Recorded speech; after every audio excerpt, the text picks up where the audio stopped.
شام تک ہر گام وہ زیر فلاح اشکوں میں دن ڈبوتا ہے بیمار خون روتا ہے پہنے ہوئے لنگر چلا تو کو سلاسل تھام تھا دور کوئی مار تھا نیزہ کوئی چھپوتا ہے بیمار خون روتا ہے لوٹے گئے سارا چمن لاش پدر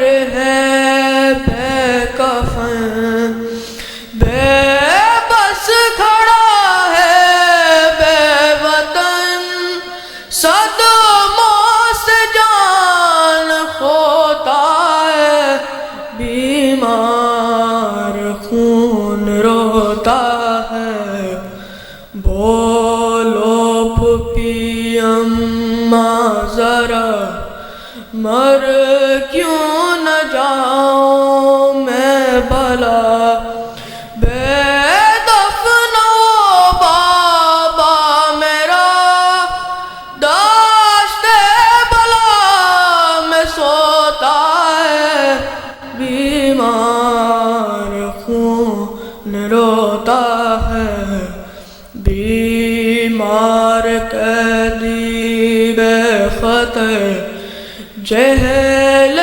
مصائب کس قدر دنیا میں کیا انسان پر ایسا بھی ظلم ہوتا ہے بیمار خون روتا ہے بیمار خون روتا ہے پر محمد وال محمد صلی اللہ علیہ وسلم.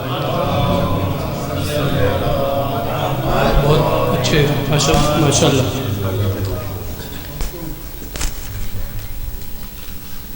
اب میں درخواست کر رہا ہوں برادرم علی مہندی صاحب سے تشریف لائیں اور سلام پیش کریں. نعرہ صلوات.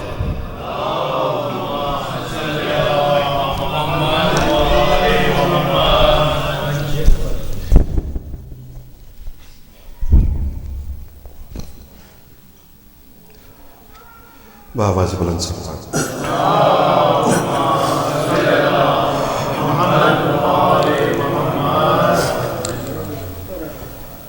شاہ کی لاڈلی جب کہہ دیے زندہ نہ ہوئی روئی گھبرائی اب بہت اور پریشان ہوئی قید خانے کی گھٹن موت کا سامان ہوئی جان لگتا تھا کہ معصوم کی بے جان ہوئی لاش شبیر کی مقتل میں تڑپ جاتی تھی قید خانے سے جو بچی کی صدا تھی اب مجھے کوئی سکینہ نہیں کہتا اب مجھے کوئی سکینہ نہیں کہتا بابا، قیدی کہتا ہے کوئی، قیدی کہتا ہے کوئی، کوئی یتیمہ بابا، اب مجھے کوئی سکینہ نہیں کہتا بابا۔ میں بیاں کیسے کروں اپنی مصیبت تم سے، کیا کروں اپنے تماچوں کی شکایت تم سے، سنتی ہوں دادی نے کھایا تھا تماچا بابا، اب مجھے کوئی سکینہ نہیں کہتا بابا۔ نیل رخساروں پہ بینائی بھی جس کی کم ہو، عمر ہو 4 برس اور کمر میں خم ہو، آپ نے دیکھی ہے کیا، آپ نے دیکھی ہے کیا ایسی ضعیفہ بابا، اب مجھے کوئی سکینہ نہیں کہتا بابا۔ خون بے شیر سے اندازہ کیا تھا میں نے، آپ کا چہرہ تو پہچان لیا تھا میں نے، آپ پہچانو گے کیسے میرا چہرہ بابا، اب مجھے کوئی سکینہ نہیں کہتا بابا، قیدی کہتا ہے کوئی، قیدی کہتا ہے کوئی، کوئی یتیمہ بابا، اب مجھے کوئی سکینہ نہیں کہتا بابا۔ صلوات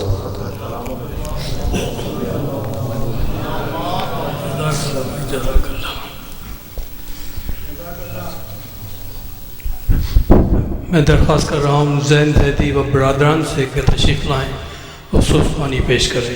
زین زیدی محمد باغ محمد صلی اللہ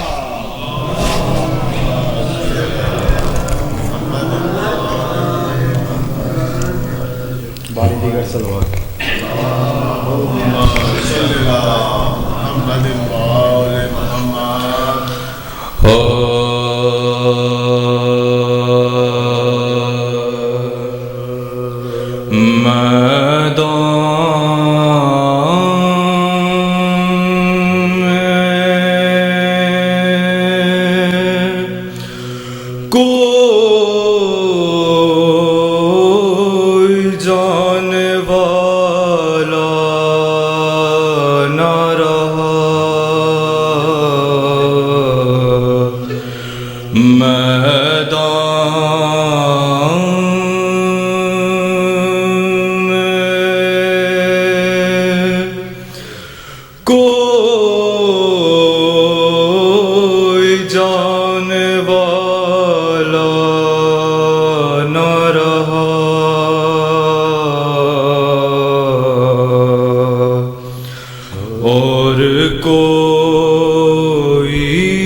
جو مارا گیا اس کو اٹھا لائے حسین، جو مارا گیا اس کو اٹھا لائے حسین،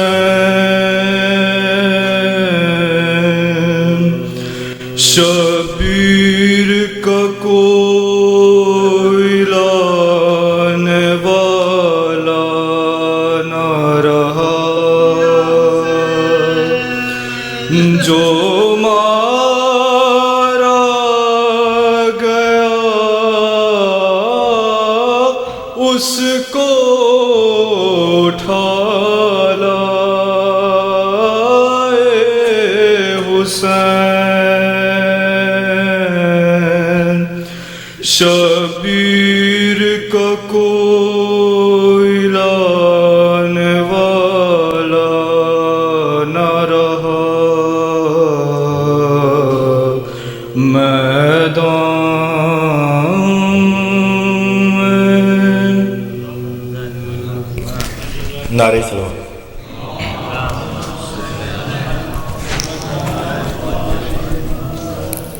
سورہ فاتحہ۔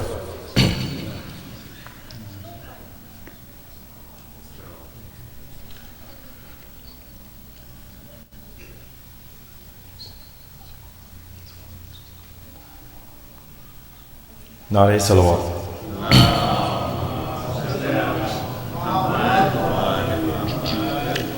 چار بند کی زحمت ہے۔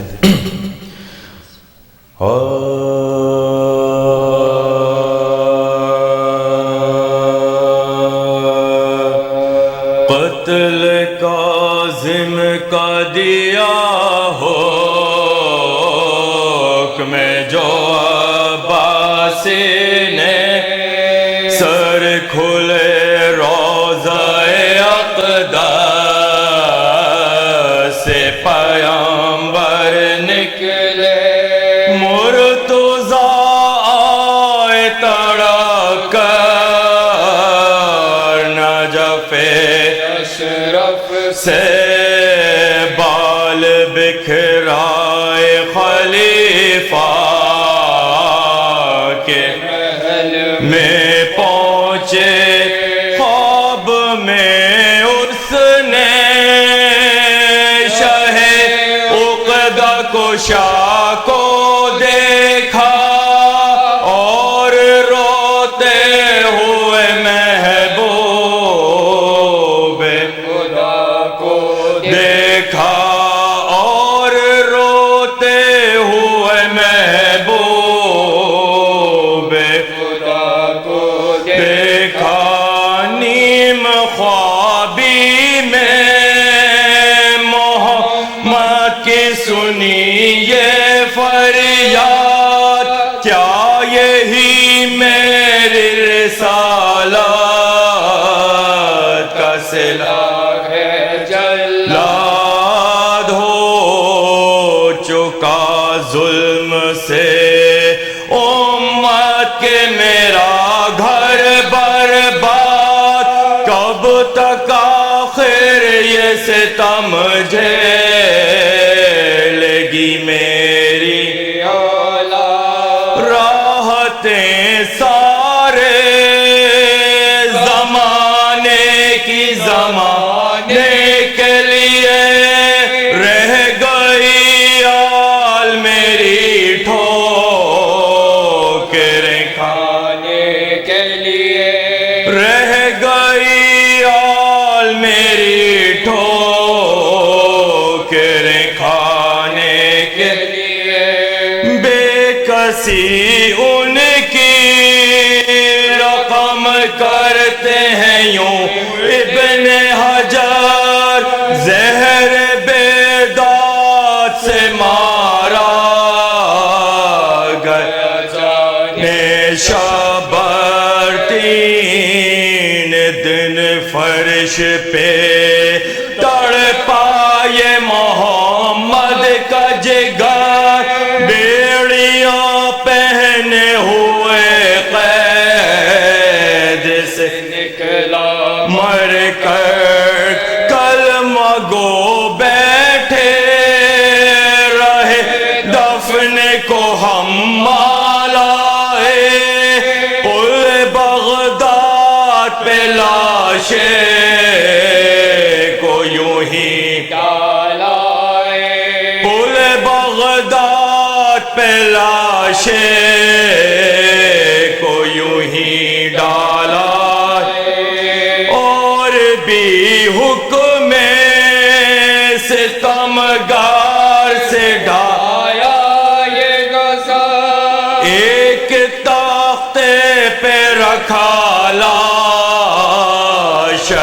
سلطان کھینچتے پھرتے رہے کوچہ باکوچہ اسے جا فاطمہ رو کے پکاری یہ بسد تاب ہائے تاریک ہے اب سارا جہاں نظروں میں پھر گیا لاشیں مسلم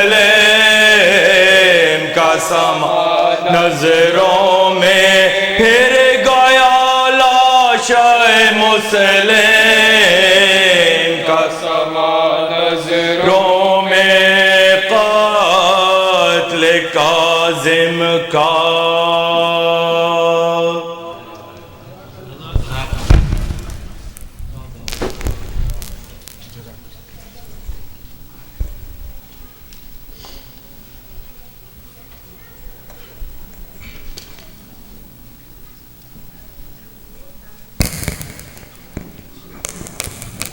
اللهم صل على محمد وآل محمد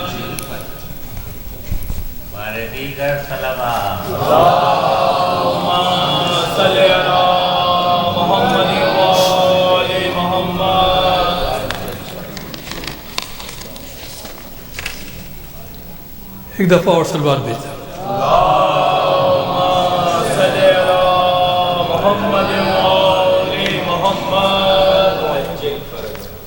سلام کی ضمیر میں چند شعر کہے. بات یہ ساری کی ساری از روئے امکان ہے بات یہ ساری کی ساری از روئے امکان ہے مدح گوئی اس کی ہو جو مدح کے شایان ہے اور آگہی کی بات ہے اور حاصل عرفان ہے اور جعفر صادق کا بیٹا مرکز ایمان ہے.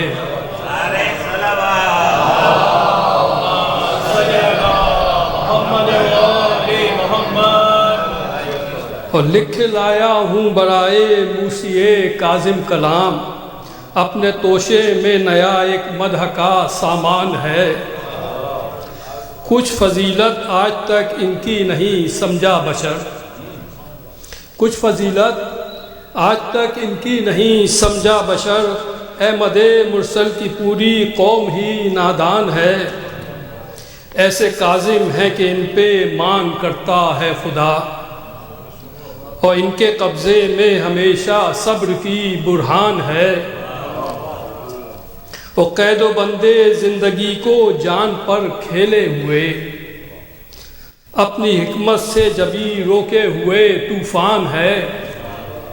وہ جو ہے باب الحوائج اور مرادوں کا امین کیوں اسی کے واسطے تاریکی زندان ہے. قید تنہائی میں ظلم و جور کو سہتا ہوا اور بندشوں میں دل فگارو لاغرو ہلکان ہے. پل پہ تھا بغداد میں ان کا جنازہ اس طرح جس طرح لپٹا ہوا زنجیر میں قرآن ہے.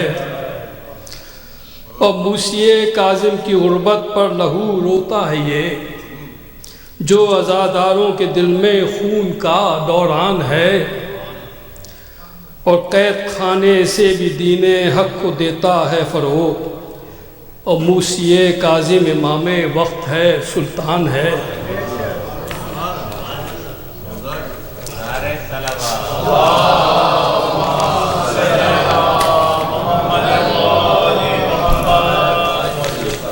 آپ حضرات سے ایک سورہ فاتحہ کی درخواست ہے، میں نام لیتا ہوں پھر پڑھ لیں کہ سید صدر حسین کرمانی، جواہر بیگم کرمانی، حسینہ بیگم، باقر علی مکھیری و تمام مومنین و مومنات۔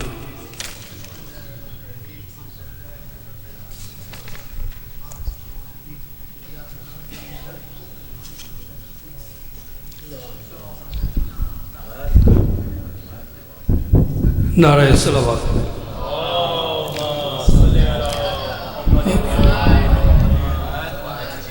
مولانا سے درخواست ہے تشریف لائیں، کلام پیش۔ آمین۔ آپ فرمائیں۔ نعرہ صلوات ابھی آپ اپنے حساب سے لگائیں گے۔ نعرہ دیگر صلوات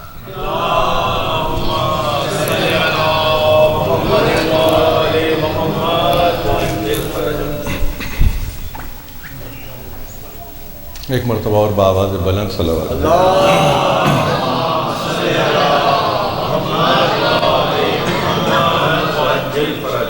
اعوذ باللہ السمیع العلیم من الشیطان اللعین الرجیم،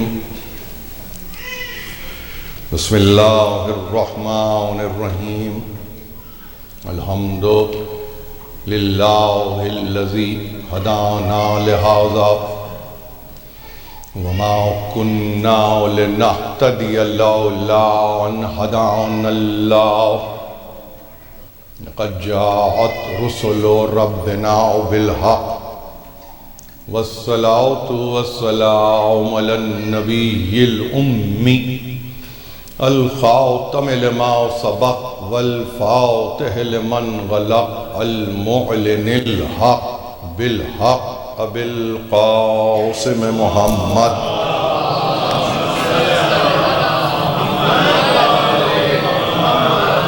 وأهل بيته الطيبين الطاهرين المعصومين المظلومين الذين أذهب الله عنهم الرجس وطهرهم تطهيرا۔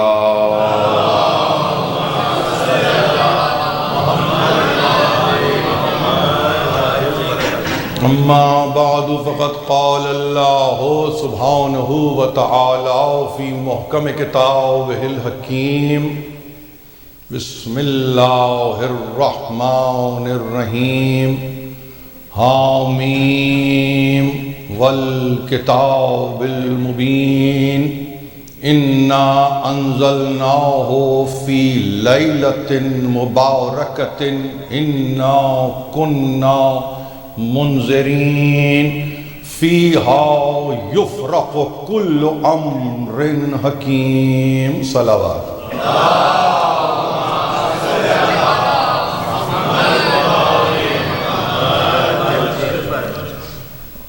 شب شہادت امام ہفتم ابو ابراہیم موسیٰ بن جعفر علیہ السلام،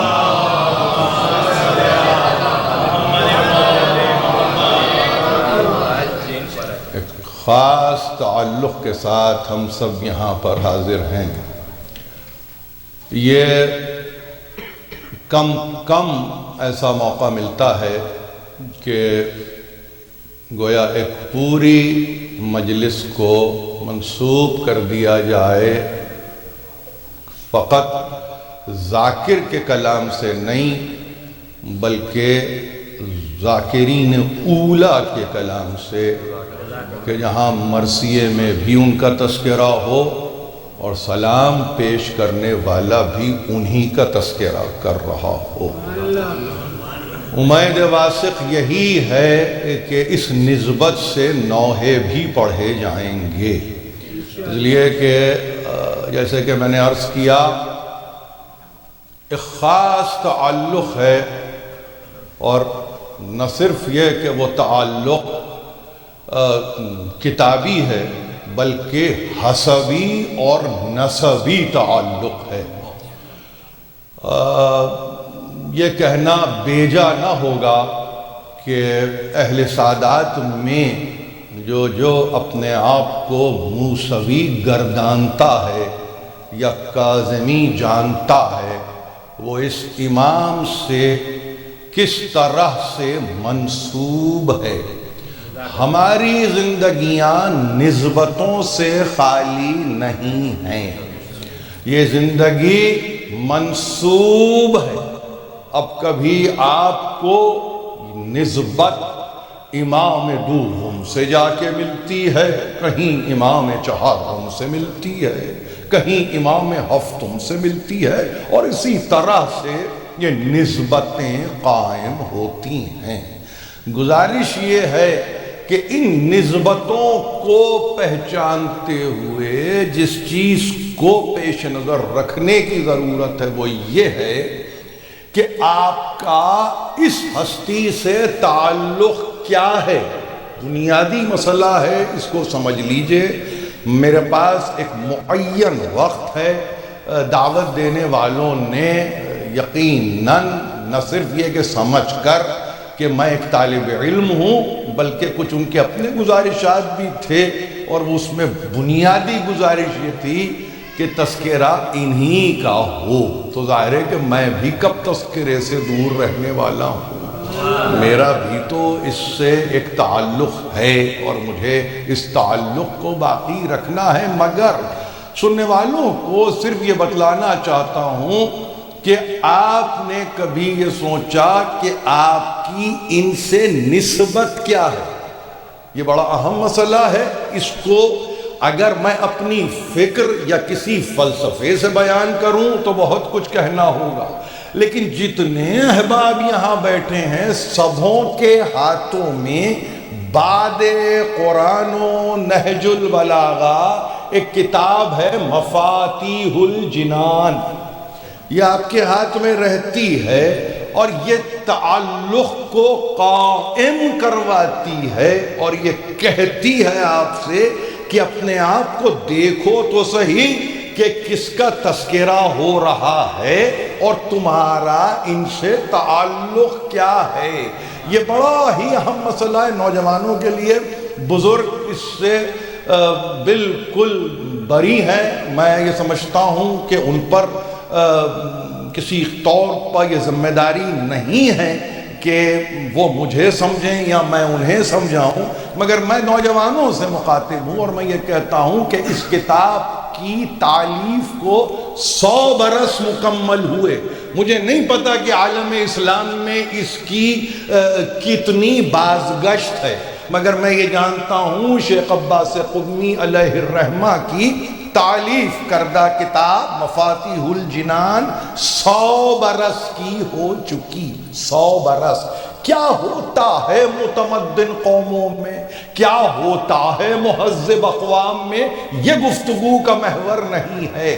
سیلیبریشن یا نان سیلیبریشن میں اس کے لیے حاضر نہیں ہوں، میں تو صرف یاد دہانی کے لیے کہ اس کتاب کو پڑھتے ہوئے کبھی اس کی تاریخ پر بھی ایک غائر نظر ڈالنے کی ضرورت ہے اور دیکھنے کی ضرورت ہے کہ یہ کتاب کی تالیف کرنے والا کس ماحول میں، کس قبے کے سامنے بیٹھ کے اس کتاب کی تالیف کر رہا ہے۔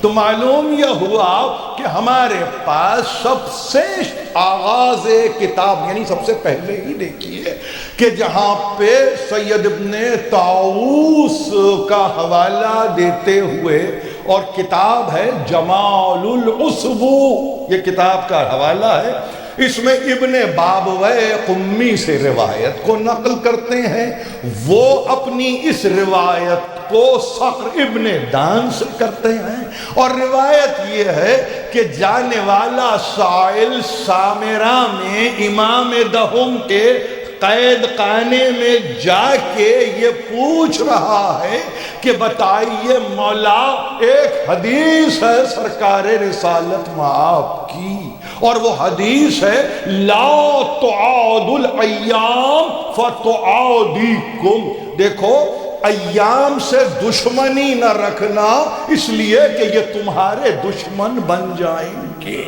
کہاں گیا؟ کسی مدرسے میں نہیں گیا ہے. کہاں گیا؟ کسی جامعے میں نہیں گیا. کہاں گیا؟ گیا تو قید خانے میں گیا، اور قید خانے میں جا کے تحصیل علم کر رہا ہے، حصول علم کے لیے جا رہا ہے. یعنی قید بلا میں ہے مگر علم ہے کہ مسلسل دے.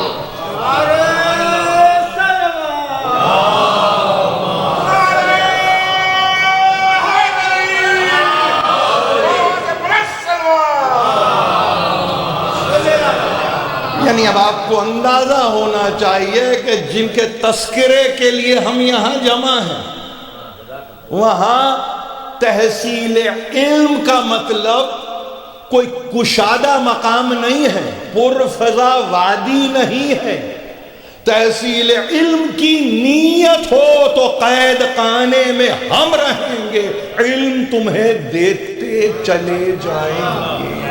وہاں پر آغاز مفاتی میں اس واقعے کو نقل کر کے کہا یہ جو 7 روز ہیں نا اسبوع کے، ہفتے کے، جو یہ 7 روز ہیں یہ منسوب ہیں، ہر معصوم سے یہ منسوب ہیں. ایک عجیب بات دیکھیے آپ کہ آج مجلس کو ہونا بھی اس روز تھا کہ جس کو یوم الاربعاء کہتے ہیں، بدھ کا دن کہتے ہیں. ظاہر ہے کہ آج آپ یہاں جمع ہیں، لیکن میں عرض یہ کروں آپ سے یہ دن منسوب ہے 4 ائمہ سے، اور آپ کو معلوم ہے 7ویں سے لے کر 10ویں امام تک یہ ہے یوم الاربعاء، منسوب ہے ان 4 ائمہ سے.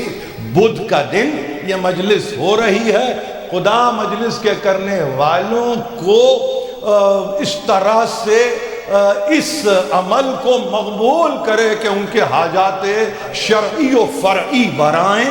اور میں چاہتا ہی ہوں کہ جتنے سننے والے ہیں وہ بطفیل اس مجلس کے طفیل میں سرفراز ہوں، علم میں سرفراز ہوں، عمل میں سرفراز ہوں. ظاہر ہے کہ یہ ہماری دعائیں ہیں جو پہنچ رہی ہیں، آپ تک پہنچ رہی ہیں، اور ہم سب اس میں شامل ہیں. ہمارے پاس کسی قسم کا دعا کے اعتبار سے بخل نہیں ہے، ہم بخیل نہیں ہیں دعا کے معاملے میں. ہم سے بڑھ کے کوئی سخی ہے ہی نہیں، اس لیے کہ دینا اپنے سے کس کو ہے؟ کسی کو واسطہ بنا کے دیں گے، کسی کو ذریعہ بنا کے دیں گے. اور ظاہر ہے کہ جب ان کو ذریعہ بنا کے یا واسطہ بنا کے دیں گے تو پھر اس سے ہمیں جاتا ہی کیا ہے؟ ہمارے پاس کچھ آتا ہی ہے، جاتا ہمارے پاس سے نہیں ہے. یہ خزانہ کبھی خالی ہوتا ہی نہیں ہے. آ جائیے، اس یوم نے بتایا کہ آپ کی نسبت کیا ہے، آپ کا کنیکٹ کیا ہے، آپ کا تعلق کیا ہے، آپ کا ربط باطن کیا ہے. جس امام کا تذکرہ کر رہے ہیں تو فقط یہ نہیں ہے کہ 4 اماموں کا نام لے کے گزر گئے، نہیں، آپ نے ان کا باقاعدہ نام لیا. یا مولایا وبا ابراہیم موسیٰ بن جعفر علیہ الصلاۃ والسلام. اب تعلق آپ کا کیا ہے وہ سنیے. 4 امام ہیں موضوع میں، مگر اس امام کا تذکرہ کر رہے ہیں تو جمع الجمع کا صیغہ استعمال ہوا، اور آپ نے زیارت کرتے ہوئے کہا انا مولن لکم. اب اس کا ترجمہ سنیے، اس فقرے کو جانیے. انا مولن لکم، میرے مولا میں آپ کا غلام ہوں. سب سے پہلے آپ کی نسبت تو پتا چلے، تعلق کیا بنا آپ کا، جس کا تذکرہ آپ کر رہے ہیں، جس پر درود و سلام مسلسل آپ بھیج رہے ہیں. کیا تعلق ہے؟ کوئی آپ سے کہے، آپ کہیں میں مطیع ہوں، آپ کہیں میں اطاعت گزار ہوں، آپ کہیں میں ان کا بندہ ہوں، آپ کہیں میں ان کے در پر پڑا ہوا ہوں، جو کچھ بھی ہے اپنی جگہ ہے. زیارت نے آپ کو مرتبہ غلامی کا دے دیا، اس سے بڑھ کے اور آپ کی فضیلت کیا ہو سکتی ہے؟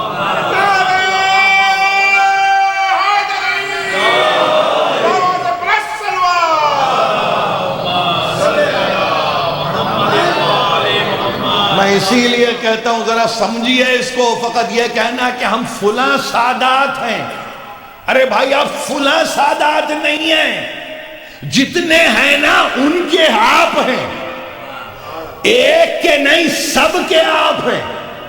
اگر کہیں نام میں کسی ایک کا تذکرہ آ رہا ہے تو فقط یہ نہ سمجھو کہ انہی سے وابستہ ہو.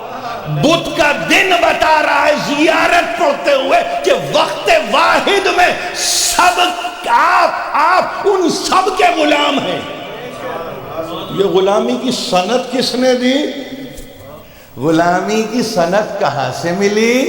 یہ سرٹیفکیٹ کس نے عطا کیا؟ یہ کس نے آپ کو اجازت دے دیا؟ کبھی سوچا آپ نے؟ آپ کے مرتبے کو بلند کر دیا. انا مولا لکم، میں ہوں آپ سب کا غلام، میں ہوں غلام. اور اس کے بعد کہا کیسا غلام؟ مؤمنون بسرکم و جہرکم.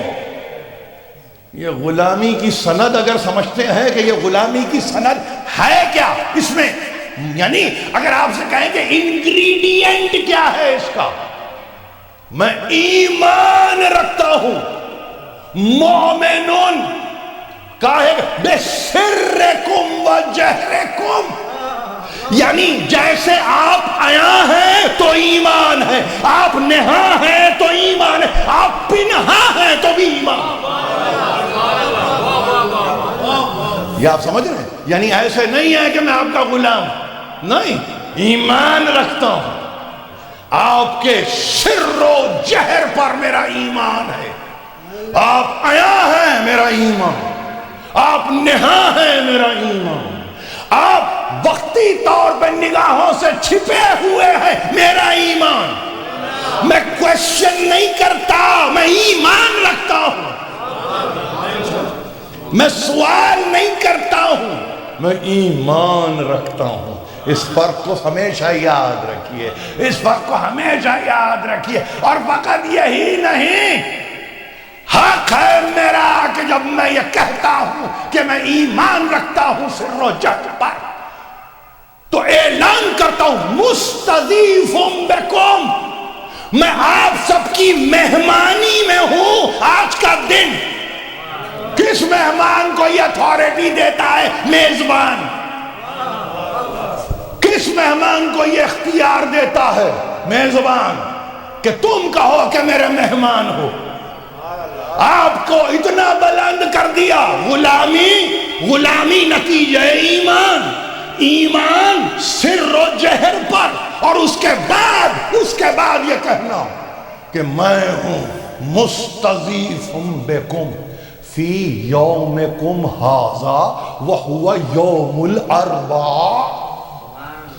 آج کے دن میں آپ کی مہمانی میں ہوں. آج کے دن میں آپ کی یعنی آپ میرے میزبان. تو کیا کچھ نہیں کرتا ہوگا وہ میزبان؟ کیا اس کے لیے بتلانا پڑے گا کہ میزبان اور مہمان کے مراسم کیا ہوتے ہیں؟ اس کے لیے بتانا پڑے گا کہ میزبانی کسے کہتے ہیں؟ اس کو بتانا پڑے گا کسی کو کہ اصول مہمانداری کیا ہوتے ہیں؟ جن کے آپ حوالے اپنے آپ کو کر چکے تو فقط حوالے نہیں کرتے آپ کہہ رہے ہیں میں ہوں آپ کا مہمان. تو اب خیال وہی رکھیں گے، آپ کا خیال وہی رکھیں گے، در در کے حوالے آپ کو نہیں کریں گے. دیکھیے قاضی الحاجات کے باب قضایا الحوائج ہیں موسیٰ بن جعفر.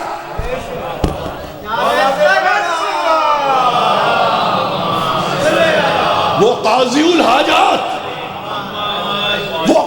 الحاجات یہ فقط باب الحوائج کے درمیان میں قضاوت جب تک نہ آئے حاجت پوری نہیں ہوتی. بہت غور سے سنیے، بہت غور. معین وقت ہے میرے پاس، میں زیادہ وقت نہیں لوں گا. وہ قاضی الحاجات اس نے دروازے کو کھول کے رکھ دیا. وہ قاضی اس نے دروازہ کھول دیا. دروازہ اس کا ہے، منسوب اس سے ہے، اور وہ فیصلے کی قوت رکھنے والا دروازہ. یعنی قضاوت والا دروازہ، قضاوت مبنی بعدالت. کوئی قضاوت نہیں ہے اگر عدالت نہیں ہے. لیکن عجیب بات یہ ہے کہ مانگنے والا عادل کہہ کے نہیں مانگتا، مانگنے والا کہتا ہے تو معاف کرنے والا ہے. اگر اس کی عدالت کی زد میں آ جائے دنیا تو کسی کا بیڑا پار نہ ہو. لیکن عفو و مغفرت کا اگر کوئی حوالہ دے دے تو اسی لیے دروازے کو رکھا، حاجتوں کو پورا ہم کریں گے. ارے یہ تو شفاعتوں کا دروازہ ہے جو ہم تک لے کے آئے.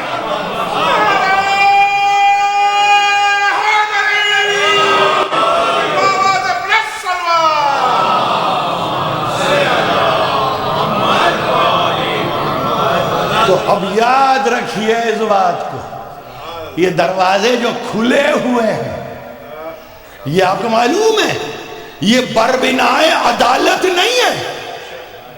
یہ عفو اور مغفرت کو سامنے رکھ کے کہ تم تو تقصیر کرنے والے ہو، تم سے قصور ہوتا ہے، مگر ہم پر اگر تکیہ کرو تو ہم شفاعت اور پھر شفاعت سے لے کر اس حاجت تک کہ جو قاضی الحاجات کی بارگاہ میں ہے ہم وہاں تک تمہیں لے جائیں گے. ہم تو مہمان کو بلا کے میزبان پیچھے کے دروازے سے نہیں نکلتا. آپ سمجھ رہے؟ در پہ استقبال کرتے ہیں، آپ کے در پہ. تو اب زیارت کے باب میں گھبرانا نہیں کہ ہمارا استقبال کون کر رہا ہے، نہیں گھبرانا. آپ جو پہنچے نا وہی تو دعوت ہے، اور جب پہنچے تو وہ دعوت نہیں ہے، فقط دعوت نہیں ہے بلکہ لطف ہے، کرم ہے، عطوفت ہے، عنایت ہے.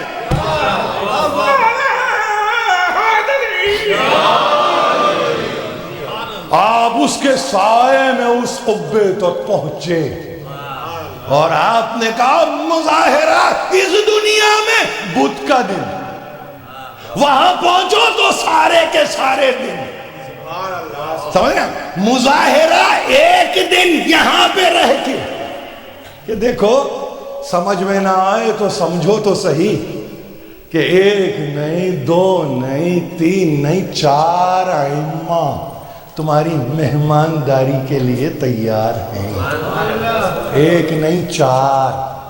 اور جب وہ ہیں تو پھر اب ہمیشہ یہ آپ کا میں مہمان بن کے آیا ہوں اس روز. اور جب میں مہمان بن کے آیا ہوں مستجیرم بکم، میں آپ کی پناہ میں ہوں. بہت غور سے سنیے، بہت غور سے سنیے. یعنی ان ساتوں کو لے لیا ذمہ سمجھ کے اور یہ کہا کہ تم سے کہلوائیں گے کہ تم ہماری پناہ میں ہو. تو اب یہ دعا کا پڑھنے والا، یہ زیارت نہیں ہے ابھی تو یہ دعا ہے. دعا کا پڑھنے والا وہ کہہ رہا ہے میں ہوں آپ کی پناہ میں. یہ حق تو دیکھیے جو آپ نے لے لیا. کس کو نصیب ہوتا ہے ذرا سا کسی کو کچھ بڑھ کے کہیے کہنے والا پلٹ کے کہے گا میاں آپ نے یہ کیسے سمجھ لیا، یہ کیسے آپ نے سمجھ لیا کہ ہم آپ کے لیے ہیں، یہ کیسے ہم نے جان لیا، یا آپ نے کیسے جان لیا کہ ہم ہیں تمہارے لیے. نہیں، ارے ہم تمہارے لیے، تم کہو گے ہم تمہیں اتنا بلند کر دیں گے کہ تم کہو گے کہ ہمارے مہمان ہو، تم کہو گے کہ آپ ضیافت کریں گے، تم کہو گے کہ میں آپ کی پناہ میں ہوں. تو جو پناہ میں ہوتا ہے نا وہ پشت پناہ بنتا بھی ہے. اس کا مطلب آپ کے پشت پناہ بنے وہ. یعنی اب آپ کو پریشان ہونے کی ضرورت نہیں ہے، گھبرانا نہیں کبھی کہ بلا آ گئی، آزمائش ہو گئی، کسی نے صبر کرنے کو کہہ دیا، کسی نے کہا کہ دیکھو رونا نہیں، سب کچھ اپنے مقام پر. نہیں، ہماری پناہ میں ہو، ہماری پناہ میں ہو. اور جب ہماری پناہ میں ہو تو تم حق رکھتے ہو کہ تم یہ کہو کہ مولا آپ کی پناہ میں ہوں، تو اب مہمانداری بھی کیجئے، پشت پناہ بھی بنے رہیے۔ کیسے؟ بِآلِ بَیْتِکُمُ الطَّیِّبِینَ الطَّاہِرِینَ، آپ کو واسطہ دیتا ہوں اہل بیت کا۔ خدا کی قسم کھا کے کہتا ہوں، امتوں کو اگر یہ نسخہ مل جائے، ہم کو تو عطا کیا ہے لیکن کتنوں کو اس سے محروم رکھا ہے۔ میں نے محروم کیا نہیں کہا، محروم رکھا ہے۔ آپ کو عطا کیا ہے، عطا، دنیا کو محروم رکھا اور کہا کہ دیکھو اپنے آپ کو اس منزل پر لاؤ کہ جس کے نتیجے دنیا دیکھ کے کہے کہ ان کو کیا بات ہے، کچھ نہیں ہوتا، آندھیاں آئیں، طوفان آئیں، بلائیں آئیں، ہراساں دنیا ہو، معیشت دنیا کی تباہ ہو رہی ہو، وہاں سماج و سماجیات کے معاملات پھیلتے جا رہے ہوں، ان کو کچھ نہیں ہوتا۔ اس لیے نہیں ہوتا کہ ہر دن ان کی ساتھ ہر دن ان کی مہمان بنے ہوئے، ہر دن وہ ہیں کہ جنہوں نے یہ طے کیا ہے کہ ہم تمہاری ضیافت کریں گے۔ ہم تو ضیافت کرنے والا فقط نان و نفقے سے ضیافت نہیں کرتا، پختہ عقل دیتا ہے تو ضیافت کرتا ہے، یقین کی دولت دیتا ہے تو ضیافت کرتا ہے، بہترین منظر دیتا ہے تو ضیافت کرتا ہے، بہترین سماعتوں کو معین کرتا ہے تو ضیافت کرتا ہے۔ آپ نے کھانے اور پینے کو سمجھ لیا ضیافت، معصومین کہتے ہیں نہیں، تمہارے بود و باش میں جن چیزوں کا دخل ہے اس کے تعلق سے ہم تمہارے مہماندار بنیں گے، ہم بنیں گے کہ تمہاری مہمانی ہم کریں گے، میزبان بن کے کریں گے۔ تو یاد رکھیے ان کے در سے کبھی دور نہیں ہونا، یہی تو قرآن نے بھی کہا، یہی قرآن نے کہا۔ میں نے ذرا سا طولانی ایک مقدمہ سا قائم کر لیا، مگر یاد رکھیے سورہ دخان کی ابتدائی آیتوں کی میں نے تلاوت کی۔ میں نے دیکھا یہاں پہ میں ابتدائی آیتوں کی تلاوت کر رہا تھا، جو افراد مسلسل دخان پڑھتے ہیں وہ اس کو دہرا رہے تھے۔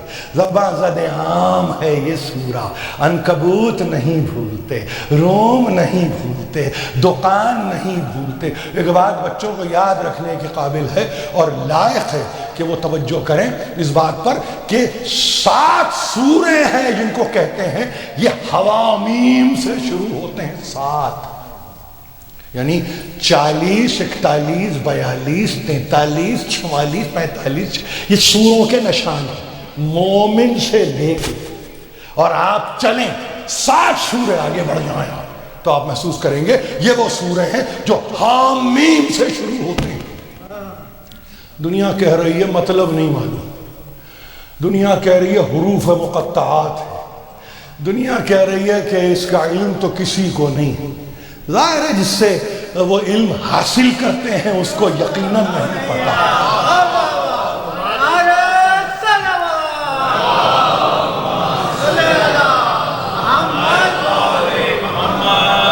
مومن سے لے کے احقاف تک حامیم حامیم حامیم، اور آج بھی دنیا کے لیے محل تعجب ہے کہ یہ کیا ہے۔ اور ظاہر ہے کہ آپ بات کرتے ہیں اس زمانے کی، بھائی اب میں نے چونکہ تذکرہ کیا ہے دکان کا اور 44واں سورہ ہے دکان، مکی اعتبار سے ظاہر مکی سورہ ہے، اس کا نشان نزول یاد رکھیں 64 ریویلیشن جس طرح ہو رہی ہے نا اس میں 64واں مقام ہے، مگر ترتیب مکی و مدنی میں جب سرکار رسالت مآب نے اس کو ترتیب دیا ہے، یہ ایمان ہے آپ کا۔ حجاج ابن یوسف ثقفی کا انتظار نہ کیجیے، آپ کی ترتیب قرآنی ترتیب کا دینے والا وہی ہے جس کے دل پہ قرآن آیا، ورنہ آئے کسی کے دل پہ ترتیب کوئی اور دے، یہ ہمارے پاس نہیں ہوتا۔ تو اصول تو یہ سمجھ لیجیے۔ آ جائیے اگلا مرحلہ، 7 سوروں میں یہ 5واں سورہ ہے کہ جس کے لیے کہا کہ یہ حامیم سے شروع ہوا. ہاں وہاں پہ حامیم کے نیچے حامیم ہی ترجمے میں لکھا ہوا ہے، مگر کبھی اس دور میں مڑ کے دیکھیں کہ مقام اریس پر ایک نصرانی آیا اور یہ آپ کو عیسیٰ ابن یعقوب ابن جعفر کی روایت ہے جو اصول کافی محمد ابن یعقوب کلینی کی تالیف کردہ احادیث کی کتاب. فرماتے ہیں کہ اپنے مولا و آقا ابو ابراہیم موسیٰ بن جعفر علیہ السلام ہم ان کی معیت میں تھے مقام اریز پر کہ ایک نصرانی آیا اور وہ گھومتا گھامتا نہیں آیا، وہ کہیں سے کہیں کوئی خواب دیکھتا ہے، کسی منزل پہ پہنچتا ہے، کسی شامی سے خواب بتلاتا ہے، اس شامی سے یہ کہتا ہے کہ انجیل کا علم بھی مجھے ہے، مزامیر داؤد بھی میری نظر میں ہیں. آپ سمجھ رہے ہیں؟ اسفار اربعہ جن کا تذکرہ توریت میں ہے اس کا بھی علم ہے، قرآن کو بھی بالاستیعاب میں نے پڑھا ہے. دیکھیے مگر یہ بتلا کہ کوئی ایسا ہے کہ جو دین حق کی طرف مجھے لے کے چلے. تو وہ شامی جس کے پاس وہ نصرانی آتا ہے اس نے کہا دیکھ ہر دین کے ایک الگ الگ عالم کو تو بتلا سکتا ہوں، یعنی انجیل کی بات اگر تو کرنا چاہے تو اس نے کہا نہیں وہ تو مجھے پتا، کہا مجھ سے زیادہ تو نہیں جانتا، آجا توریت کا تذکرہ ایک خاص انسان کے طرف تجھے متوجہ کر دیتا ہوں، مگر چونکہ تو دین حق کی طرف توجہ چاہتا ہے تو ایک کا ایسا تذکرہ کروں گا، فقط ایک کا، کہ جب تو جا تو تجھے انجیل سے بھی جواب ملے، توریت سے بھی جواب ملے، زبور سے بھی جواب ملے.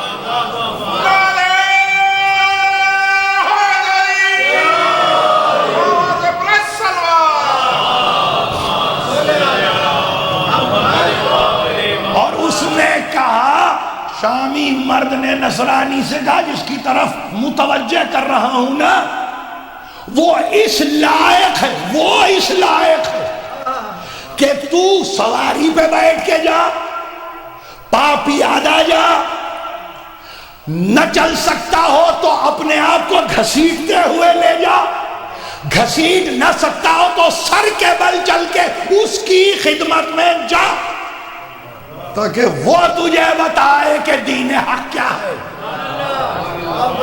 اور ایک مرتبہ اس نے تذکرہ کر دیا امام ہفتم کا، وہ شخص جس کو یسرب نام سے ناواقفیت تھی تو ایک مرتبہ کہا اگر یسرب سے واقف نہیں تو دیکھ مدینۃ النبی کا حوالہ دے دینا اور فلاں محلے میں چلے جاؤ اور دیکھو کہ کون ہے وہاں پر.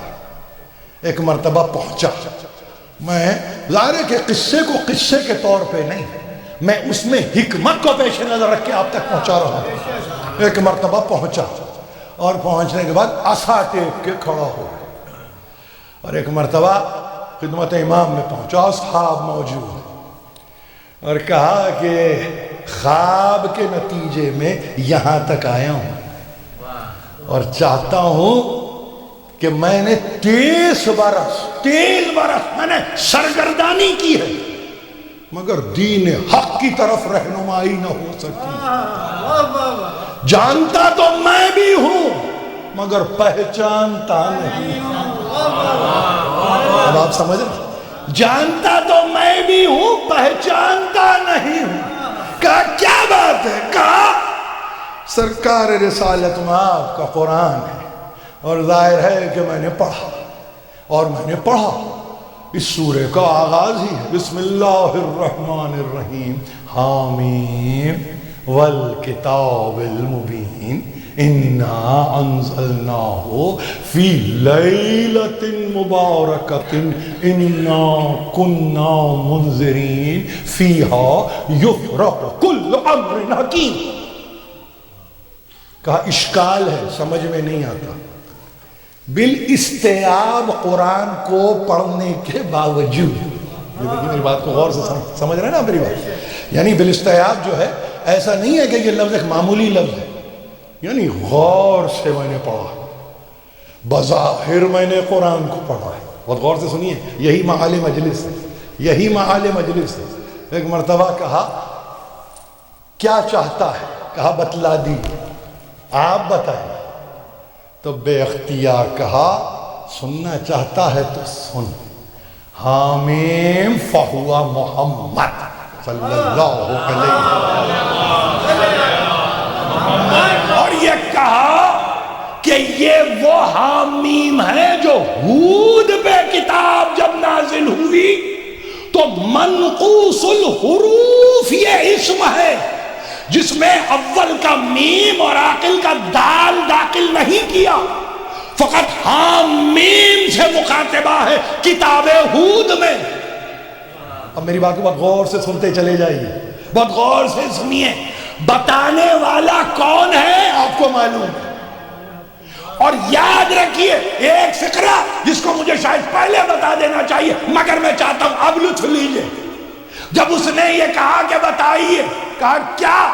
بے اختیار کہا کہ ما ہوا تفسیر الباطن،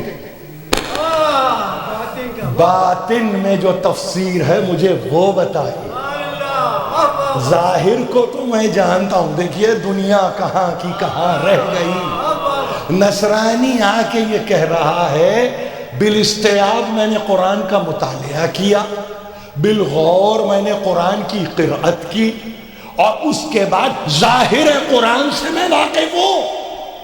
اب آنا ہے باطن کے پاس، تو باطن قرآن ہی باطن قرآن کو بتائے گا، کوئی اور نہیں بتائے.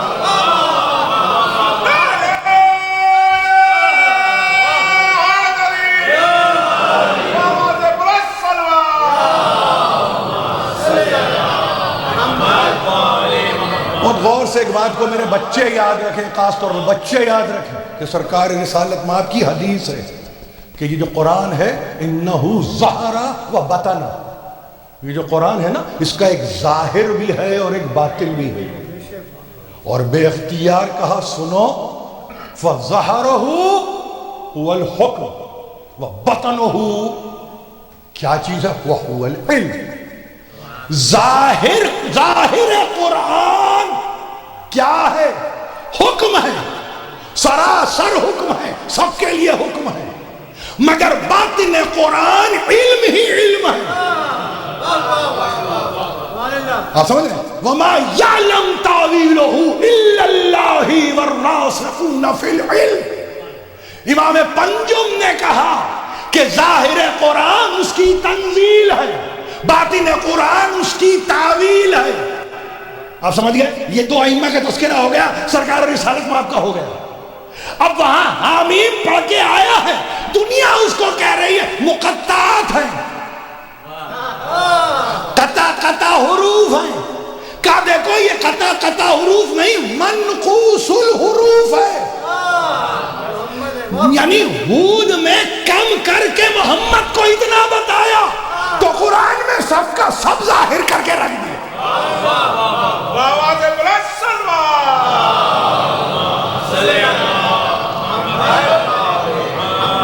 آپ سمجھ رہے ہیں؟ یہ اس فقرے کو یاد رکھیں گے، منقوص الحروف حامیم، منقوص الحروف یعنی جہاں پہ آپ کو کم کر کے سب بتایا.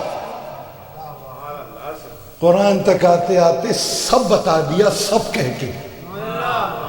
تو اپنے آپ کو گریجویشن کی تو منزل پہ لاؤ اہل قرآن. یعنی وہ تو رک گیا وہاں پہ، آپ کو مل گیا پورا قرآن. مگر نہیں، یہ تو پتہ نہیں، یہ کس کو معلوم ہے؟ ہمیں نہیں پتا. بھائی جس کو معلوم ہے اس کے پاس جاؤ تو پہلے. جاتے وہاں نہیں، پوچھتے ہر ایک سے ہو. ایک سے پوچھنے کی چیز کو کئی ایک سے پوچھنے ہو تو کہاں جواب ملے گا؟ تو پہلی چیز وَهُوَ مُحَمَّدٍ صلی اللہ علیہ وآلہ وسلم. فَأَمَّا الْكِتَابِ الْمُبِينِ فَهُوَ عَلِي أَمِيرَ الْمُؤْمِنِينَ. آپ کا ترجمہ آیا، ترجمہ قسم ہے کتاب کی جو روشن ہے. یہ ترجمہ ظاہر لفظ ہے ترجمہ، مگر جو باطن قرآن ہے اس میں محمد کے ساتھ علی ہے جو رکھا ہوا ہے.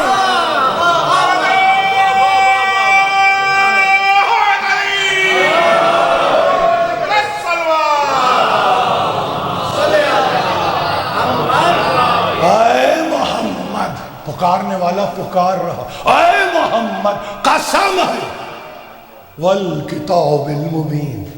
باطن قرآن کہتا ہے علی امیر المومنین. وہ پکارے قسم دے علی کی. میں کچھ نہیں کہتا، جیسا ہے ویسے ہی ترجمہ تو وہی ہوگا نا. آپ دیکھیے تعصب کے چشمے کو ہٹا کے ذرا قرآن پڑھیں. بھائی قسم بھی تو اس کی کھا رہا ہے جس نے غیر خدا کو کبھی سجدہ نہیں کیا. کتاب مبین فَأَمَّا الْكِتَابُ الْمُبِينِ فَهُوَ عَلِيُّ أَمِيرُ الْمُؤْمِنِينَ وَأَمَّا اللَّيْلَةُ فَفَاطِمَةُ الزَّهْرَاءُ صلی اللہ علیہ.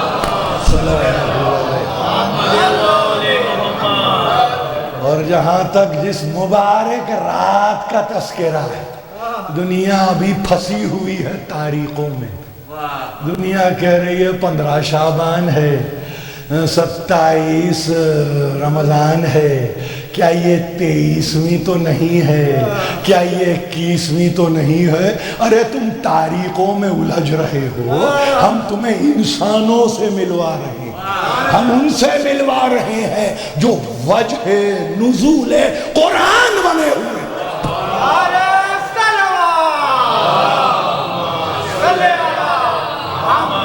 اگر ان کو وجہ تخلیق جہان مانتے ہو تو ان کو وجہ نزول قرآن نہیں سمجھتے. وہ کہا کہ وہ کتاب مبین اس کی ذات علی ہے، وہ لیلۃ المبارکہ. وہ کون ہے؟ فاطمہ زہرا ہے. اور اس کے بعد وہ یقیناً انذار اس کے ذمے ہے، وہی تو ڈرائے گا. اگر نہیں آؤ گے اس طرف تو وہی تو ڈرانے والا ہے، کون ڈرائے گا؟ اور جب انذار ہے تو پھر ظاہر ہے کہ خوشخبری بھی دینے والا ہے. تو یاد رکھو فیہا یفرق کل امر حکیم. اس سے کیا مراد ہے میرے مولا؟ تو ایک مرتبہ امام حفتم نے کہا سنو، یہ جو ہستیاں ہیں نا یہ موجب خیر کثیر ہے. یخرجو فیہا خیر کثیر کون؟ فاطمہ زہرا. اور اس کے بعد کہا یہ امر حکیم کچھ نہیں ہے، رجل حکیم و رجل حکیم و رجل حکیم.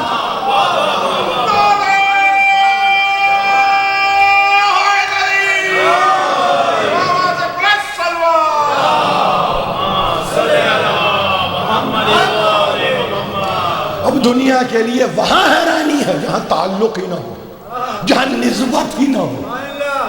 کبھی کبھی سوچئے کہ نسبت کا نہ رکھنا بھی محرومی کا باعث ہوتا ہے. وہ کوئی ہو، کہیں ہو، کسی زمانے میں ہو، نسبتوں کا نہ رکھنا علمی طور پہ انسان کو محروم کر کے رکھ دیتا ہے. اور وہاں دنیا کہہ رہی ہے امور حکیم کے امور یہاں تقسیم ہوتے ہیں. ارے یقیناً تقسیم ہوتے ہیں، کس کے ہاتھوں سے تقسیم ہوتے ہیں وہ تو بتاؤ. باپ کہتے ہیں، آپ یہ کہہ رہے ہیں کہ کسی طرح سے کہ باطن، قرآن کے باطن کو سمجھو. میں کہہ رہا ہوں قرآن کے باطن کو سمجھو ضرور، پہچانو تو صحیح کیا قرآن کا باطن کیا ہے. اب وہاں تقسیم ہو رہا ہے، حکمت کا باب کھل رہا ہے. تقسیم کرنے والا تقسیم کر رہا. کس چیز کو تقسیم کر رہا ہے؟ کہا کہ اس لیلۃ المبارکہ سے ایک نہیں 2 رجل الحکیم، اور تیسری مرتبہ جو دہرایا اس رجل حکیم کو، جس کو اردو کا ترجمہ کرنے والوں نے مرد حکیم کہا، کہ اس مرد حکیم کا تیری کتاب میں بھی تذکرہ ہے موجود. البتہ یہ ہے کہ اگر تم نے تبدیل کر دیا، تم نے اس میں تغیر پیدا کر دیا، تم نے کسی وجہ سے اس کو بدل کے رکھ دیا، ورنہ تذکرہ یکے بعد دیگرے سب کا ہے. یہاں کہہ کے تو میرے امام رکے. جو کھڑا تھا اپنی عصا کا سہارا لیے ہوئے، چاہتا تھا کہ قدموں پہ گر جائے. ایک مرتبہ ہاتھ پکڑ کے برابر بٹھا لیا. اب دیکھیے مرتبہ بلند ہو گیا، مرتبے کو بلند کر دیا. کہا کسی نے ایسے قرآن کو نہیں سمجھایا جیسے کہ آپ نے سمجھا دیا. قرآن بیکار ہے کتاب اگر ان میں اشخاص نظر نہ آئے، اس پہ عمل کرنے والے اگر نظر نہ آئے تو کتاب بیکار. میری بات کو بہت غور سے سنیے، بہت غور سے سنیے. اسی لیے کہ انہو فی ام الکتاب لدینا لعلی حکیم، اصل کتاب میں ہم نے ایک بلند حکمت والے کو رکھ چھوڑا ہے جو ہر زمانے میں تمہارے لیے وزڈم عطا کرے گا.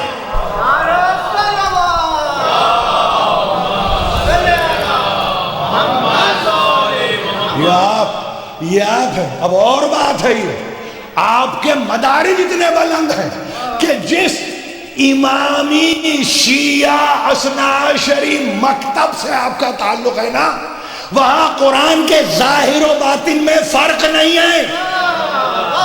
جو ظاہر قرآن ہے وہی باطن قرآن ہے، جو باطن قرآن ہے وہی ظاہر قرآن.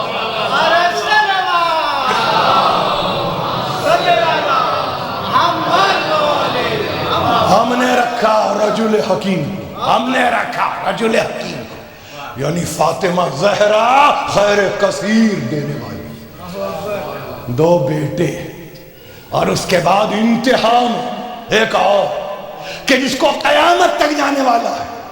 سب اپنے اوصاف میں برابر، سب اوصاف میں برابر، وہ اول ہو، آخر ہو، اوسط ہو، کل ہو، سب برابر. لیکن اس کے ساتھ ساتھ بس اتنا کہا، دیکھو یاد رکھو ایک بات کو، اور وہ بات یہ کہ ایمان پختہ، اور اگر ایمان پختہ ہے تو سلامتی تم سے دور نہیں رہنے والی. ہاں میں یہ کہتا ضرور ہوں، اسلام میں تجھے کوئی حق دلانے کے قابل نہیں.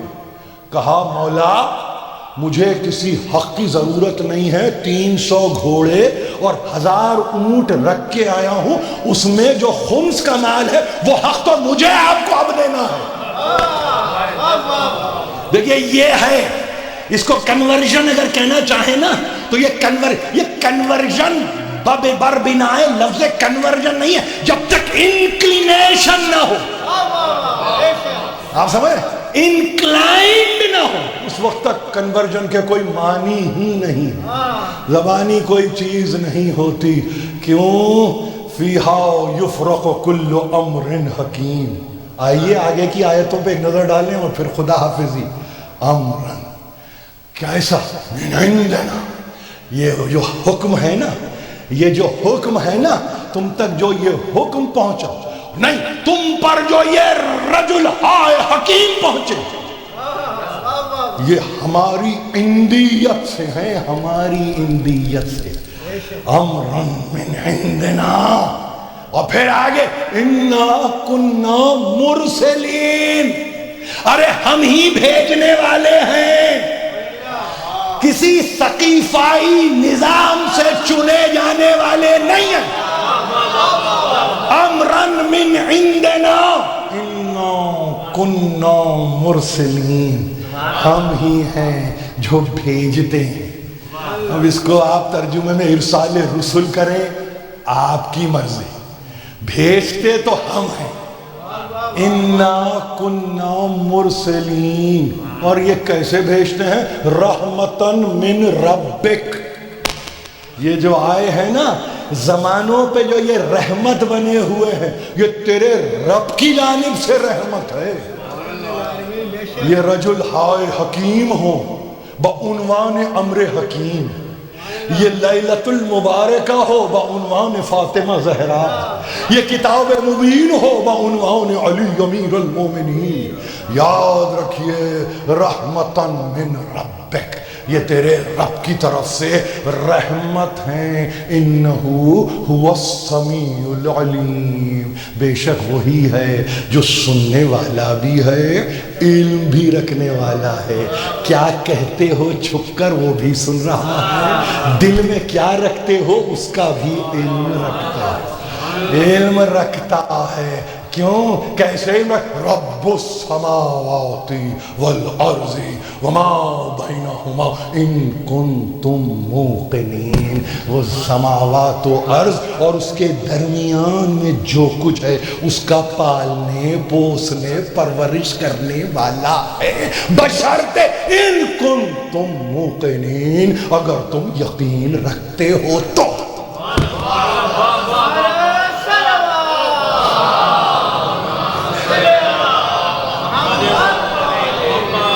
نصرانی نے 4 آیتوں کو پیش کیا، میں نے آپ کی سماعتوں پر ذرا سا بوجھ رکھا اور میں نے کہا رب کو انتہا تک 7ویں کا تذکرہ ہے، 7 آیتوں تک تو لے جاؤں۔ تو دکان نے مجھے ان 7 آیتوں کے قابل بنایا، بوسیلہ بواسطہ بذریعہ موسیٰ بن جعفر۔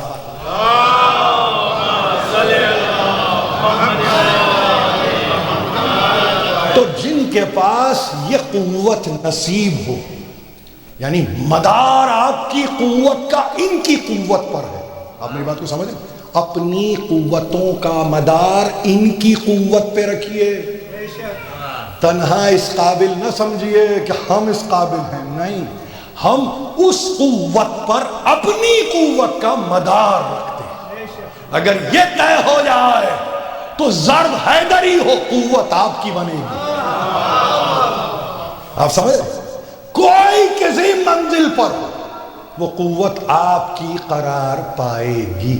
کس ماحول میں؟ کبھی آپ نے سوچا ماحول کیا ہے؟ کبھی آپ نے سوچا دنیا کہہ رہی ہے 128 ہجری سے لے کے 183 ہجری تک کی زندگی ہے، کبھی آپ نے سوچا کہ دنیا کے کیا نقش تھے اس زمانے میں؟ کبھی تاریخ پہ نظر رکھی آپ نے؟ آج 8 بلین کی دنیا، یعنی جس وقت کا تذکرہ ہو رہا ہے، جس صدی کا تذکرہ ہو رہا ہے، 250 ملین سے زیادہ نفر نہیں ہے کرۂ زمین پر، کرۂ زمین پر 250، کوارٹر آف اے بلین، یہ ہے ٹوٹل پاپولیشن دنیا کی۔ اس میں کہنے والا کہہ رہا ہے 1 ملین رہنے والے ہیں بغداد میں، اس زمانے میں، اس زمانے میں 1 ملین۔ میں کسی حساب کے آپ کو مضمون میں الجھانے کی کوشش نہیں کروں گا، مگر صرف بتانا چاہتا ہوں کہ یہ محور بنا ہوا ہے بغداد، کہ جس کے لیے دنیا کہہ رہی ہے کہ ایسی مدور سٹی، اتنی سرکیولر سٹی روئے زمین پہ نہیں بنی کہ جہاں دروازے کھل رہے ہیں مملکتوں کی طرف، ہندوستان کی طرف کوئی دروازہ کھل رہا ہے، پرشیا کی طرف کوئی دروازہ کھل رہا ہے، کہتے ہیں کہ سیریا کی طرف کوئی، آرمینیا کی طرف دروازہ کھلا، دروازے ہیں چائنا کی، دروازے کھل رہے ہیں، بند نہیں ہیں، بند نہیں ہے، مگر بند ہے تو ایک امام بند ہے۔ آپ کو صرف سمجھاتا ہوں، آپ کو صرف سمجھاتا ہوں کہ مکتب جعفری ظاہر ہے کہ بنا کرنے والے پدر بزرگوار، مگر تاریخ کو لکھنا پڑا کہ مکتب جعفری کی توسیع کرنے والے موسیٰ بن جعفر ہیں۔ وہ موسی بن جعفر جس کے لیے دبیر یہ لکھے کیا مولا پہ انتہائی اسیری گزر گئی، زندان میں جوانیوں پیری گزر گئی، دبیر یہ لکھ دے اور اس کے بعد دنیا یہ کہے کہ علم کہاں سے تقسیم ہوتا تھا، تو فقط تقسیم کرنے والا ایک شخص نہیں ہے، ماحول کو سمجھیے، خدا کی قسم ماحول، یہ ذرا سی دیر کی تاریکی آپ کو الجھن میں مبتلا کر دے، لیکن جہاں 10 برس زندان میں رہے ہو اور تاریخ ہی تاریخ، ماولفل بلوا والصبر، زیارتوں میں یہ لفظ آئے ہیں، یہ کون ہے؟ ارے یہ تو مانوس ہے، آزمائشوں سے یہ مانوس ہیں، صبر سے ان کی انسیت ہے، یہ زیارت ہے، زیارت قبے پہ جاتے ہیں نا تو یہ پڑھ کے جاتے ہیں کہ آپ یہ کہتے ہیں مجھے معلوم ہے، مگر اس کے ساتھ ساتھ آپ کو پتہ ہے آپ اور کیا کہتے ہیں کہ مَوْلَفِ الْبَلَوَا وَالصَّبْرِ، یقیناً ہے آپ ہیں مانوس مگر مستحد بالظلم،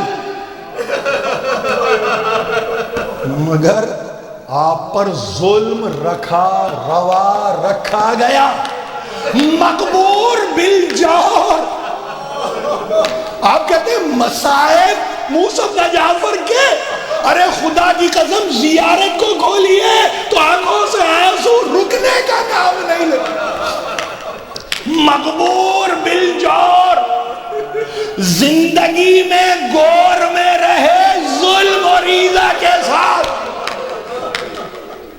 یہ لفظ نہیں ملیں گے آپ کو کسی امام کے ساتھ، مقبور بالجور، جو ایذا کے ساتھ رہا ہو قبر میں، اور فقط یہ نہیں ہے، فی قعر السجن، کہتے ہیں ایک ایسی چاہ میں رہا، زندان کا ایسا چاہ، ایسا کنواں کہ تاریخ لکھنے والے کہتے ہیں کوئی شے سجائی نہیں دیتی،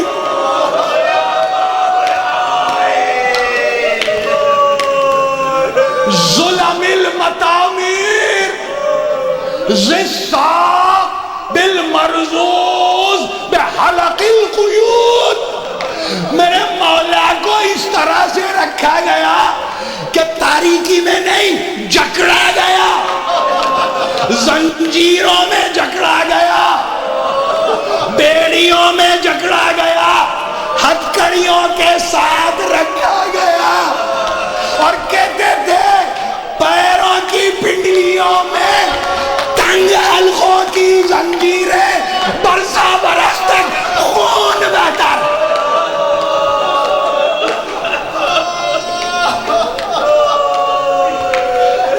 الساق المرزوز بحلق القیود، اللہ اکبر، پنڈلیوں سے خون جو بہا تو بہتا چلا، تنگ حلقوں کی زنجیریں ڈالی گئی، اور ایک مرتبہ کہا کہ اس کیفیت میں دنیا سے رخصت ہوئے،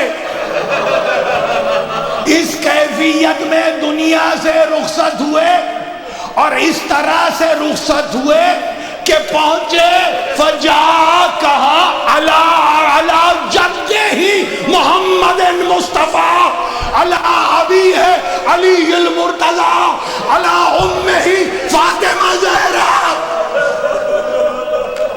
ہائے ہائے کس حال میں پہنچے، کس حال میں پہنچے، اس حال میں پہنچے کہ دم نکل گیا زندان میں، اس حال میں وارد علی جدہ ہی محمد، پہنچے ورود کیا آپ نے اپنے جد کی بارگاہ میں، اپنے باپ کی بارگاہ، علی مرتضیٰ کو باپ کہا ہے زیارت، فاطمہ زہرا کو ماں پکارا ہے موسی بن جعفر، کیسے نہ روئے فاطمہ زہرا، ہائے میرا بیٹا، کیسے نہ روئے فاطمہ زہرا. ہائے حال کیا ہے؟ سنتے ہیں کہ حال کیا ہے. وَبَالْوِلَاءِ الْمَسْلُوبِ حکومت ان سے چھین لی گئی, حق حکومت کو چھینا گیا. وَدَمٍ مَطْلُوب ان کے خون کا بدلہ لینے والا کوئی نہ اٹھا. اور پھر بِسَمٍ مَشْرُوب کاسا پلایا گیا لیوان. بظاہر وہ آب ہے مگر بباطن زہر ہی زہر. ہائے اس طرح سے دنیا سے رخصت ہونے والا دنیا سے رخصت ہوا.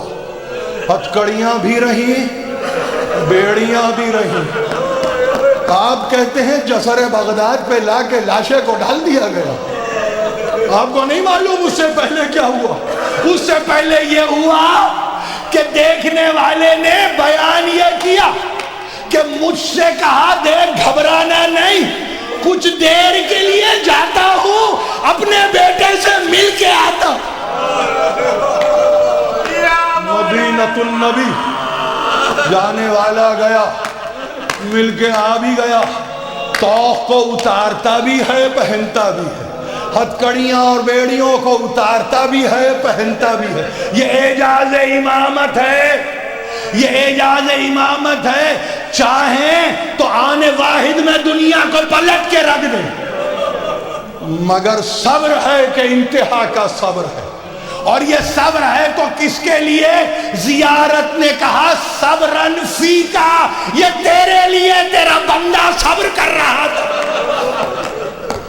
تیرے لیے تیرے بندے نے صبر کیا. آئے امام ہشتم, کہنے والے نے کہا بظاہر ایسا لگ رہا تھا کہ دنیا غسل دے رہی ہے, مگر باطن میں جسد امام کو کوئی اور ہاتھ نہیں لگا سکتا.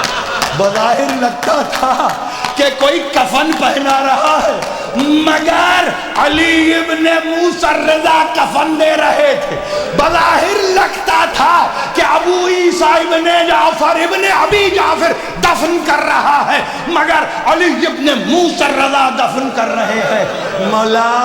مولا آپ کی بارگاہ میں سب ہی تو بیٹھے ہوئے ہیں, اپنی اپنی حاجتوں کو لے کے بیٹھے ہیں. مولا کہتے ہیں 2500 درہم کا ایسا کفن دیا ابو عیسیٰ نے کہ پورا قرآن لکھا ہوا تھا. ہائے قرآن ظاہر ہے, باطن میں ایک اور قرآن ہے جو پنہا ہے. مولا کفن کا انتظام ہوا, دفن کا انتظام ہوا, سب ہوا مولا, مگر 3 باتیں کرتا ہوں. مولا آپ کی لاش پہ گھوڑے تو نہیں دوڑائے گئے؟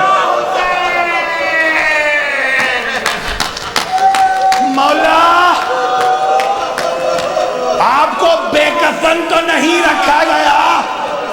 مولا اٹھا کے لے جانے والے مقابر قریش میں لے جا کے دفن تو کر سکے, اس کے باوجود فاطمہ زہرا کی آواز آ رہی ہے ہائے میرا بیٹا, ہائے میرا بیٹا. مگر اس وقت کیا عالم ہوگا کہ جب 10 سوار حسین کی لاش پر گھوڑوں کو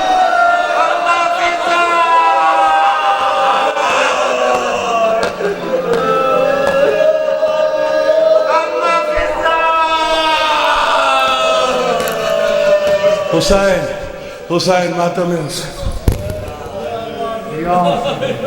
یا حسین, یا علی.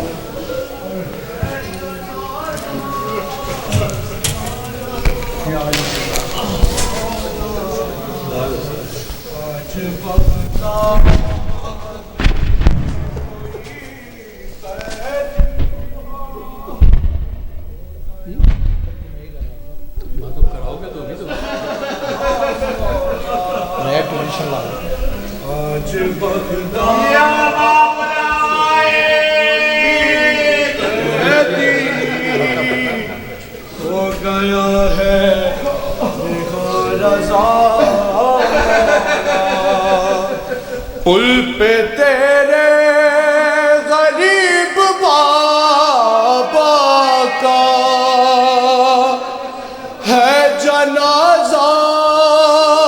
رکھا رضا مولا آج بغداد میں کوئی قیدی ہو گیا ہے رہا رضا مولا رات سے پل پہ لاش رکھا ہے جو گزرتا ہے اس پہ ہنستا ہے بے بسی پہ تمہارے بابا کی رو رہی ہے قضا رضا مولا آج بغداد میں کوئی قیدی ہو گیا ہے رہا رضا مولا کبھی دادی کو یاد کرتا تھا کبھی بیٹی کو یاد کرتا تھا ارے وقت آخر تھا اس کے ہونٹوں پہ فاطمہ فاطمہ رضا مولا آج بغداد میں کوئی قیدی ہو گیا ہے رہا رضا مولا توق گردن کا پاؤں کی بیڑی یہ تکلم صدائیں دیتے ہیں انا للہ انا للہ پڑھ کے بابا کا اب جنازہ اٹھا رضا مولا آج بغداد میں کوئی قیدی ہو گیا ہے رہا رضا مولا حسین حسین حسین ایک غریب الوطن قید میں مر گیا ایک غریب الوطن قید میں مر گیا پل پہ بغداد کے پل پہ بغداد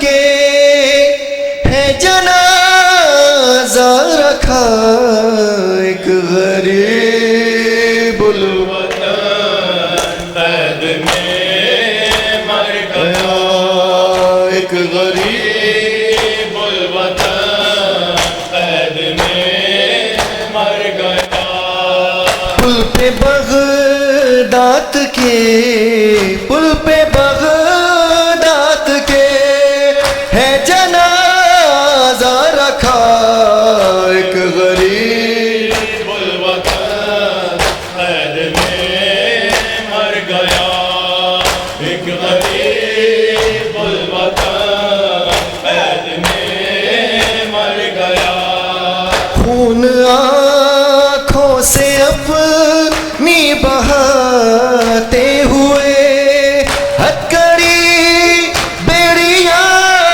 توق پہنے ہوئے قید سجاد کی قید سجاد کی یاد کرتا ہوا ایک غریب الوطن قید میں مر گیا ایک غریب الوطن قید میں مر گیا جس کے 18 بیٹے سال تھے اس کی میت مزدور لے کر چلے قید کرتے چلے بین کرتے چلے ساتھ میں سیدہ ایک غریب الوطن قید میں مر گیا ایک غریب الوطن قید میں مر گیا اجنبی شہر ہے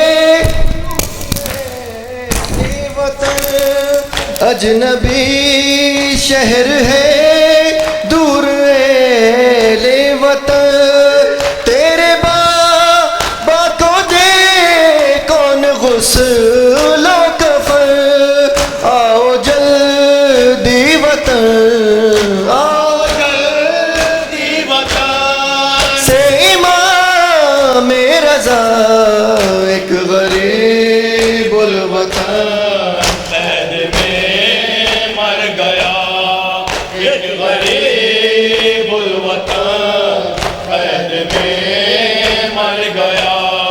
صبر کرنا ہے صغرا کے جیسا تجھے راستہ دیکھنا باپ کا چھوڑ دے جا کے معصوم قوم جا کے معصوم قوم سے یہ کہہ دے ہوا ایک غریب الوطن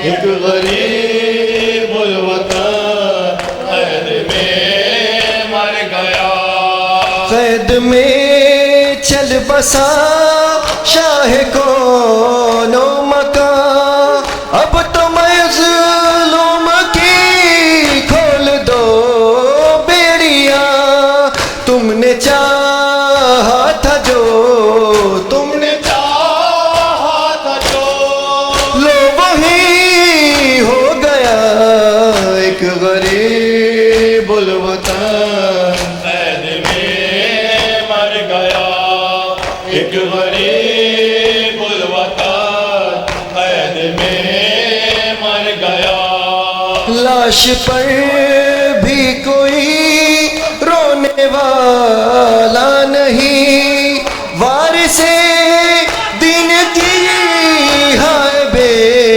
بارسی ڈھونڈتی ہے قضا ڈھونڈتی ہے قضا دفن کرنے کی جا ایک غریب الوطن قید میں مر گیا ایک غریب الوطن قید میں مر گیا ہائے ہائے امام کاظم امام ہائے ہائے امام کاظم امام ہائے ہائے امام کاظم امام ہائے ہائے امام کاظم امام ہائے ہائے امام کاظم امام ہائے ہائے امام کاظم امام ہائے ہائے امام کاظم امام ہائے ہائے امام کاظم امام ہائے ہائے امام کاظم امام ہائے ہائے امام کاظم امام ہائے ہائے امام کاظم امام ہائے ہائے امام کاظم امام ہائے ہائے امام صلی اللہ علیہ وسلم